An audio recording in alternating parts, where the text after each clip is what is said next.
अब हमें देखना है कि हमें आंसर कैसे करना है। कीप योर सेल्फ काम, just calm down about it. अपनी OMR शीट ढंग से भर लीजिए, देख लीजिए कोई गलती नहीं हुई है आपसे, सब कुछ आपने अच्छे से भर दिया है। देन आप पेपर उठाइए। पहले 5 मिनट में एग्जैक्टली फ्रॉम 9:30 ऑनवर्ड्स आप पेपर पढ़ना शुरू कर दीजिए। फर्स्ट राउंड आप करेंगे तो आप एटलीस्ट 5 मिनट लगेगा उसमें। उस 5 मिनट में आप ये देखिए कि आपको इसमें क्वेश्चंस कौन से आते हैं, कौन से नहीं आते हैं, कौन से टफ हैं, कौन से नहीं हैं। That is it.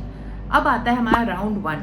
राउंड 1 में हमें सबसे ज़्यादा क्वेश्चंस वो वाले करने हैं सॉल्व जिसके बारे में हम 110% श्योर हैं कि यार इसका आंसर तो हमें पता है। वो ऑलमोस्ट 40 to 45 क्वेश्चंस ही होंगे जो आपको पता होंगे कि हमें इतने तो आते ही आते हैं, 100% इनका आंसर हमको पता है। इसमें जो टाइम पीरियड लगेगा वो भी एटलीस्ट 40 to 45 मिनट्स का ही लगेगा। तो अगर हम टाइम के हिसाब से देखें तो 9:35 से आपने इस चीज़ को शुरू किया है तो आपका 10:20 तक ये वाला राउंड 1 खत्म हो जाना चाहिए। अब आता है round 2 of the question paper. Round 2 of the question में हमें वो क्वेश्चंस करने हैं जिनमें हमें पता है कि 2 ऑप्शन जो हैं वो सही हैं और इसमें से हम 2 एलिमिनेट कर सकते हैं। ये ऑलमोस्ट हमारे होंगे 30 to 35 क्वेश्चंस और इसमें हमें जो टाइम लगाना होगा वो होगा 30 to 35 मिनट्स। मतलब आप समझ लीजिए 10:20 से लेकर ऑलमोस्ट 10:50 तक। अब आता है राउंड 3 ऑफ द पेपर।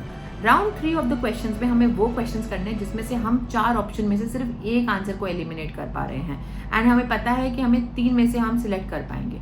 ये क्वेश्चंस होते हैं 10 to 15 क्वेश्चंस होते हैं। इसमें हमें टाइम भी देना है 10 to 15 मिनट्स।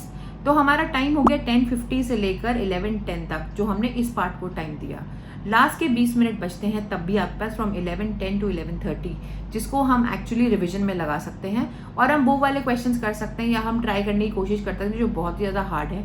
कई क्वेश्चंस ऐसे होंगे, आप मान के चलिए 10 क्वेश्चंस एटलीस्ट ऐसे होंगे 10 to 15 क्वेश्चन जो आपको बिल्कुल भी नहीं आते। उनको देखकर आप टेंशन बिल्कुल भी मत लीजिएगा। It is absolutely normal. Just give yourself and believe in yourself and you will definitely crack the paper.